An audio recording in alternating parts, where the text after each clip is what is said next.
Welcome back to the channel today, The Men Who Would Be Kings.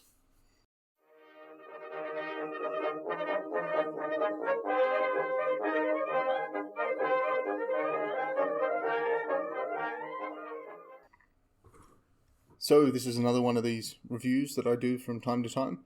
The way they work: 5 things that are good, 3 things that are maybe not the greatest, not necessarily my opinion, but 3 things some people might not like, and then 1 thing that makes it sort of unique.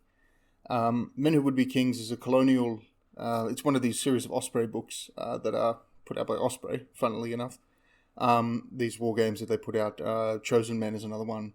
There's a few others that cover a variety of periods, but this one is the colonial period. You could probably call it the Victorian book. It covers, I think, the earliest, or you could use it for anything really, but it's got pictures and miniatures in there from the mutiny up until sort of the 1900, 1902 sort of Americans versus Cubans and sort of that sort of thing, with the 55 days at Peking and that sort of stuff. French in Vietnam. There's really a lot of action going on around 1900 that sort of gets ignored. Lots of colonial stuff going on. So anyway, let's kick off the review. So number 1, the action system. So there's 2 sorts of actions. There's free actions and there's actions you have to test for. And a unit takes 1 action per turn.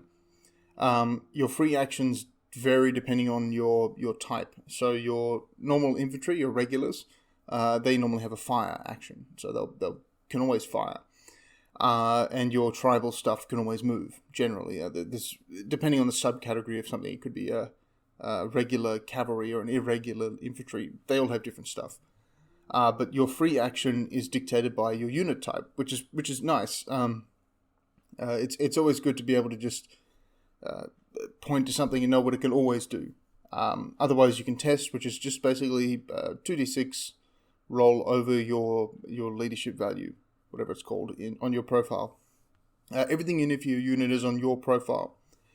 It doesn't matter what you're up against. It's all you. You're the only one who matters. It's sort of Kings of War style in that way, where it's all about what's on your profile. You hit on a certain number, whether it's in shooting or melee. It's all self-contained. So I like the free actions units get. I like the ability to always do something. If you fail to do an action, that's it. You fail, and you can't take your free action instead. It's not a backup. It's an instead of. So it's the action system is quite good. There's plenty of them there, and it's pretty detailed. So number 2 is it goes back to that first thing with the everything's on your profile. And I like the way they do the shooting, in that once you get into the era of bullets, you sort of get over this whole, your armor save or whatever, that you'd have in earlier periods, or my crossbow's strength 4, but my normal bows are strength 2, that sort of thing.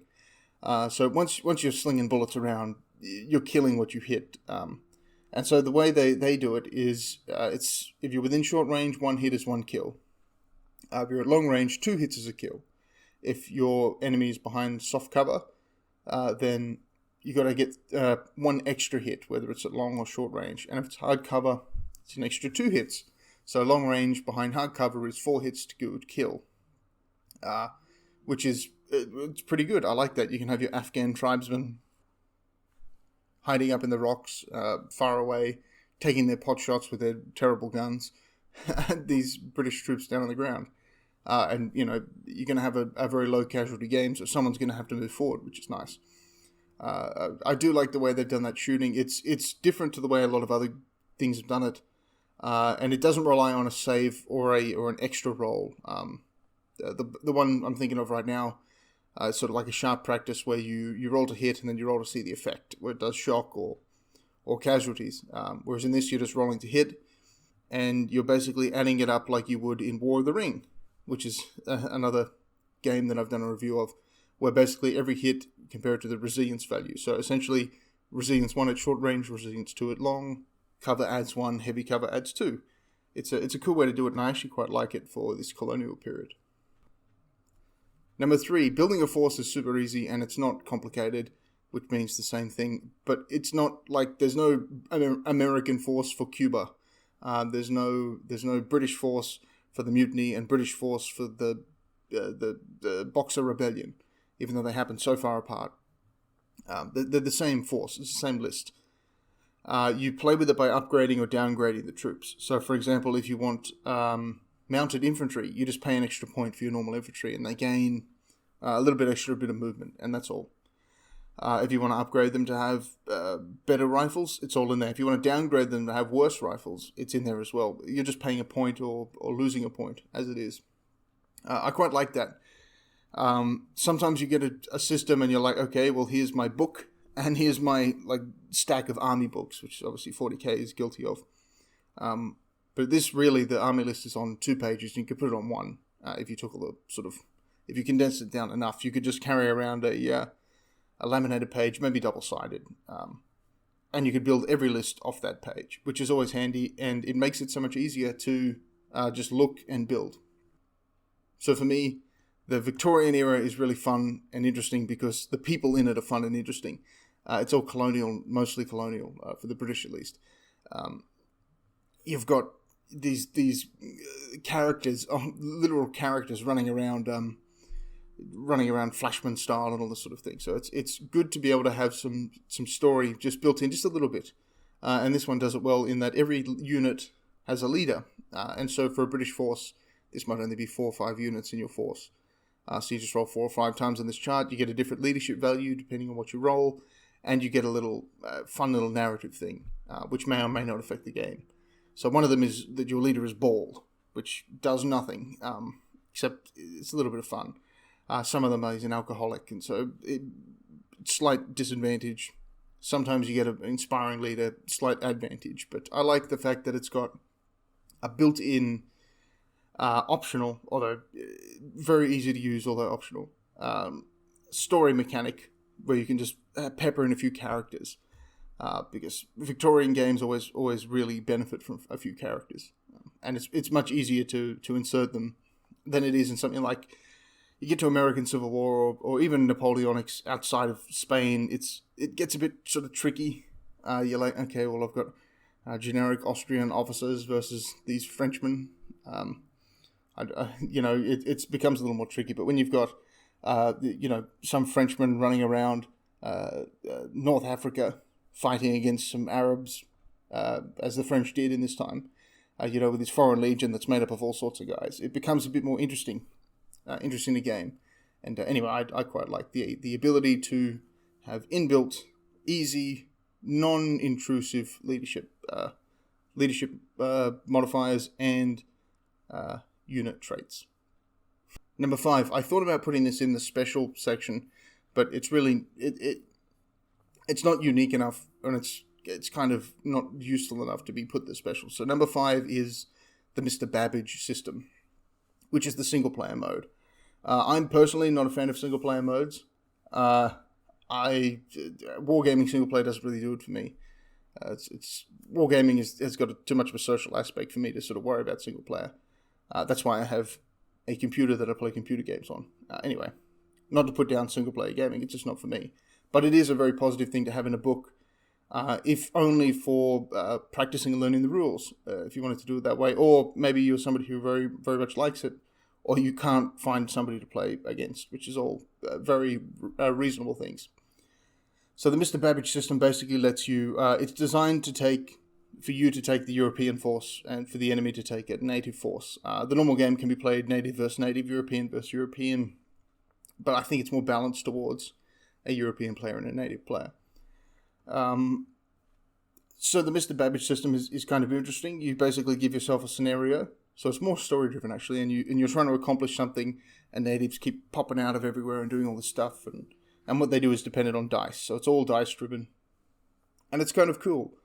I would like to see more people do this, more systems do this. It might be a little hard with something like Flames of War, and it's certainly much easier with a sort of tribal force, which is just chaos anyway. But it would be nice to see an attempt at single player put into more games, if only just so that you can throw a few dice and learn the rules, just while you're waiting to have your first game. So the first thing that might be considered a little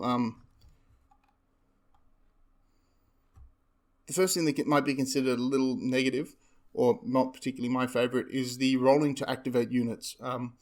I said before that every unit can always take a free action. That's true. But for regulars, that's firing. But what if I want to move? Or for tribal units, it's moving, but what if I want to charge? Well, then I have to do a test. And every time you roll dice, you can always roll badly. Which means your regular units, you could deploy them and they could never move the whole game. Which, again, is unlikely, but it can happen. I'm not a fan of rolling for stuff before anything's happened. My guys were marching along just fine. Why have they stopped now? They haven't been attacked yet. Once bullets start flying and Zulus start coming at you, then I can understand it. But really, it's rolling to activate units is not particularly my favorite way to do things. Number 2, lots of individual units and lots of leaders. So every unit has its own leader, and you need to keep track of whether the leader is alive or not. Because if the leader dies, the new unit drops leadership. And if you're using the optional rules to have traits on your leaders, which I think you should, it becomes quite messy to have all these separate units, with all the keeping track of separate units and separate leaders. There's no system like in Sharp Practice where you can stick a bunch of units together. This also means that, coupled with the activation, I'm rolling for these 4 separate units, and I've got to roll, 6 on 2d6 every time. Am I going to get all my units just moving forward together, even when there's nothing going on? So it can be a bit of a pain to have so many uncommandable units that you can't sort of glue together, even temporarily. That could be a bit of a pain. And I know that a lot of people really don't like the idea of rolling to activate a whole bunch of different units. So this is almost coupled together with number 1. Number 3, it doesn't really have the depth a lot of people might want. It doesn't have rules for, different types of Indian Mutiny units. It doesn't have rules for different, there's no differentiation between a boxer of the Boxer Rebellion and some guy with a stick attacking somebody. It's all the same thing. Maras and Zulus get put into the same. You might pay a point to upgrade them, but you could really do that for either. So the genericness can also be a bit of an issue if you're looking for something that's like, all I want to play is the Boxer Rebellion, and all I want to do is play, these 8 different European forces against these Chinese, and I want all these 8 European forces to play differently, which, a lot of other games would have. But this game, you would just be running the same regular units painted differently. The genericness of it can cause a bit of an issue in that you do lose out on that specificity and that cinematic element of a game that can really draw you in, the way a Napoleonic game is separate to a American Civil War game, or a sort of War of 1812, a American War of Independence game is different to a Napoleonic game, that sort of thing. Finally, what makes The Men Who Would Be Kings special and unique? Well, I know I said this for my number 3, but really it's so broad. If you really like this game and you can figure out how to play it and you enjoy playing it, you can do limitless fun things with it. If you feel like slinging around with a bunch of muskets in India, we can play some Indian Mutiny, and then next week you're like, you know what? I want to have my, let's say, Americans defending against some Chinese for the Boxer Rebellion, and then you break that out. And then you go, let's have some Camel Corps going down the Nile, or going down the desert in the Sudan, and you bust that out, and then you say, I've always wanted to see what would happen if, let's do some Franco-Prussian War skirmishing. So you get your French and your Prussian troops out. And it really is very varied, especially if you're doing, the Boxer Rebellion is such a great one to do, because you would have the 8 forces plus the Chinese, and those forces fought one another plenty enough. The Americans are fighting the Spanish and the Cubans at the same time, and the Filipinos, and they got involved too. There was some stuff there. So it's all sorts of fun stuff you could do. You really can just, if you like this system and you get into it, and your group of people that you game with really wants to get into it, you could all have a lot of fun moving around different periods. You could find a period that you like. Maybe you and your friend like different periods, and just you alternate each week between them. But you don't have to change any of the rules you use. You don't even have to change your army list, just the miniatures. So the the broad period and the fact that it uses systems that are very generic to the other Osprey systems, that the core rules are mostly the same as the other Osprey stuff, really does help you to be very flexible. And if you like it, you really are set for wargaming rules. So that was The Men Who Would Be Kings by Osprey Miniatures. Let me know what you thought of the game, or what you think of the game, and if you've ever played it, or you're planning on playing it, or if you're interested in this period. And drop a comment down below if you would like me to review any other systems. Thank you very much for watching. Have a wonderful day.